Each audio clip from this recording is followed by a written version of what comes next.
now's the time to jumpstart job creation. It's an agenda that begins with jobs. It's time to rebuild our economy on a new foundation so that we've got real and sustained growth.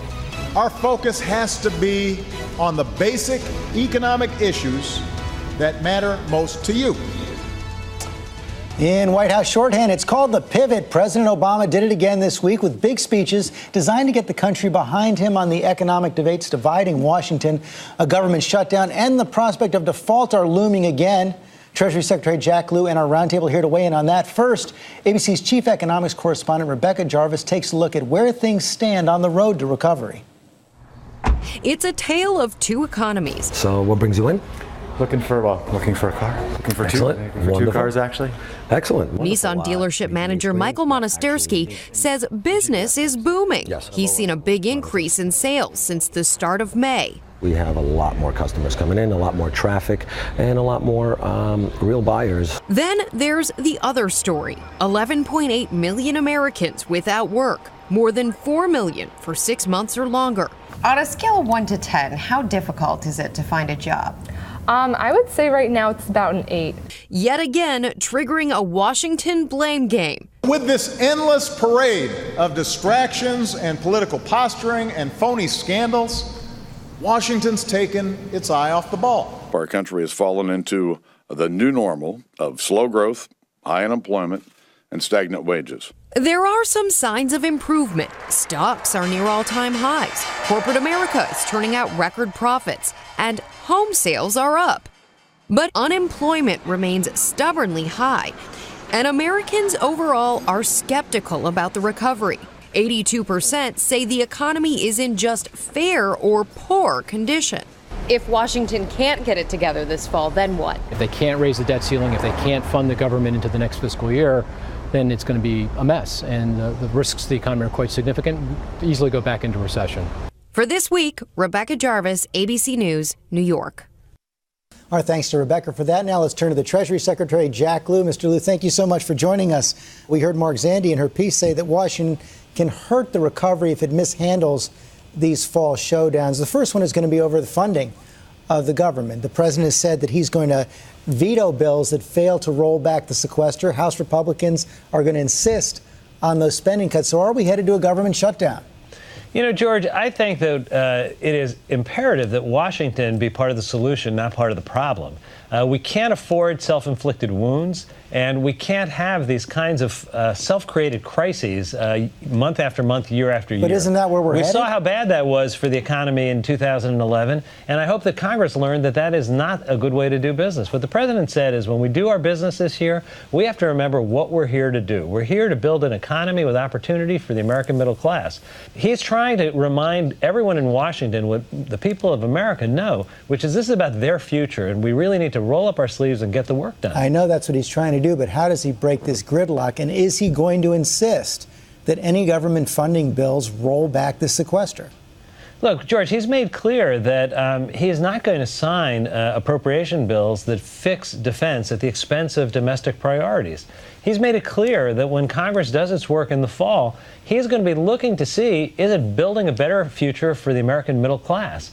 I think that those are values that are shared by the American people. I think those are values that are shared by a majority in Congress. I think we're going to be able to work through these issues, and I certainly hope that Congress isn't looking to create confrontations and false crises, because we did see in 2011 how bad that is for the American economy. You cited the crisis back in 2011 and the economic harm it did. There certainly seems to be another standoff. The president says he's not going to negotiate. Speaker Boehner says he's going to insist on more spending cuts. So how do you come together on that?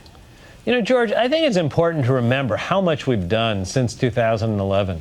You know, when we had these debates in 2011, we hadn't enacted any of the savings or revenue measures that we've now put in place. We have on multiple occasions come together in a bipartisan way. Through the Budget Control Act, we reduced spending. At the beginning of this year, we acted to remove the tax breaks for the very wealthy. What we need to do now is get the composition right. We need to remember that this isn't just about cutting budgets. Obviously, we need to have our fiscal house in order. What it's about is building the foundation for a strong economy. I think that there's the basis to work together on that. If the debate is just about abstract numbers, frankly, it misses the point. This is about building a better future. I understand that those are the president's ideas and you believe strongly in them, but I don't see the kind of basis for building on that you're talking about. It sure seems like the sides are dug in right now. You know, George, I have talked to a lot of people in Congress, both sides of the aisle, Democrats and Republicans. I talked to leaders. I talked to members and senators. There's a majority in Congress that wants to replace the across-the-board cuts with more sensible policies. Our challenge is breaking through the logjam in Congress to get that done. That's my question. How are you going to do it? Well, I think what the president's done is provided a clear frame where the stakes are clearly in front of both Congress and the American people.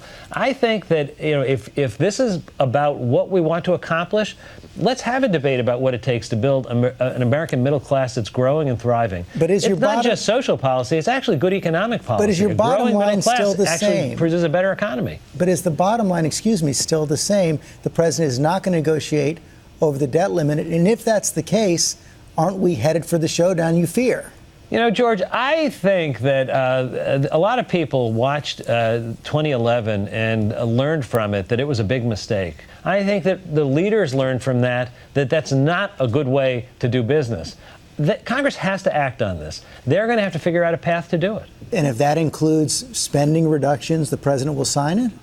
You know, George, I think the president has made crystal clear he's not going to negotiate over the debt limit. And I've got to underscore how important that is. The mere fact of negotiating over the debt limit after 2011 would introduce this notion that somehow there's a question about whether or not we're going to pay our bills, whether or not we're going to protect the full faith and credit of the United States. Well, it's not okay to default. Congress can't let us default. Congress has to do its work. So will you ask Senator Reid to pass a clean debt limit first? Congress is going to have to pass a debt limit that can reach bipartisan consensus in the Congress, and the president can sign into law.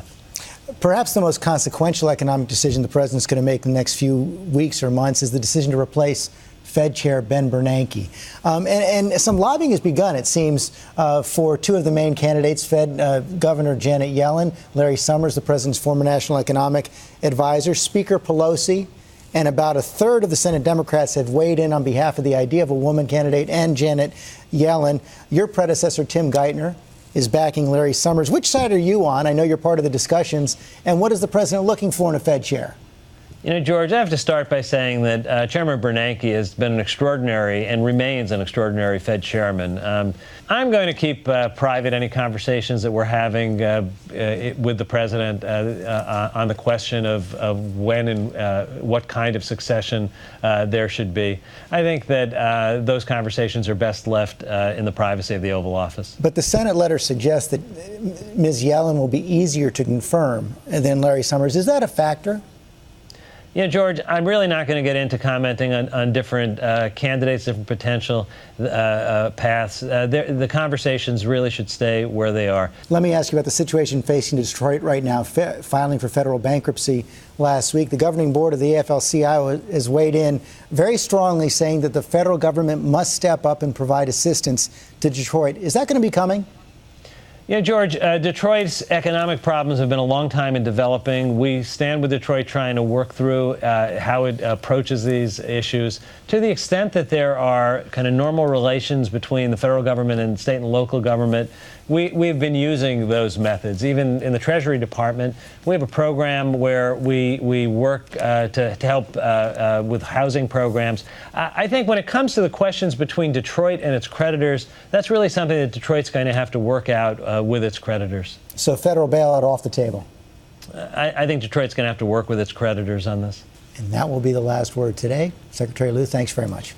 Thanks, George.